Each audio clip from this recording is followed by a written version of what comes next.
அமைப்பாய் திரள்வோம், அங்கீகாரம் பெறுவோம், அதிகாரம் வெல்வோம் என்று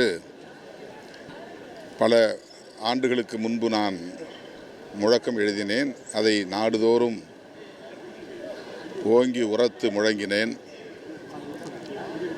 விடுதலை சிறுத்தைகள் கட்சி ஒரு அரசியல் சக்தியாக பரிணாமம் பெற்று அங்கீகரிக்கப்பட்ட ஒரு அரசியல் கட்சியாகவும் வலுப்பெற்று இன்றைக்கு ஆட்சி அதிகாரத்தில் பங்கு பெறும் நிலைக்கு உயர்ந்திருக்கிறது.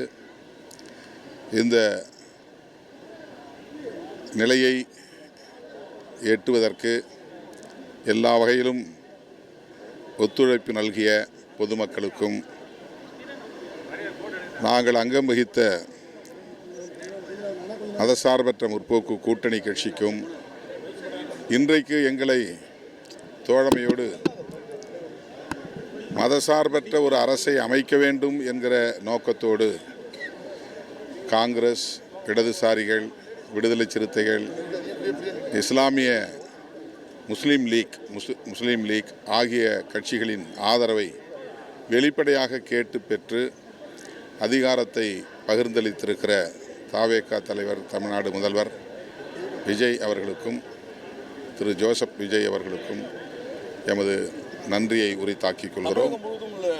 விடுதலை சிறுத்தைகளுக்கு உங்களுடைய செய்தி என்ன? இன்றைய தினம் அதான் எங்கள் கனவு நனவாகி இருக்கிறது. தமிழகத்தில் கூட்டணி ஆட்சி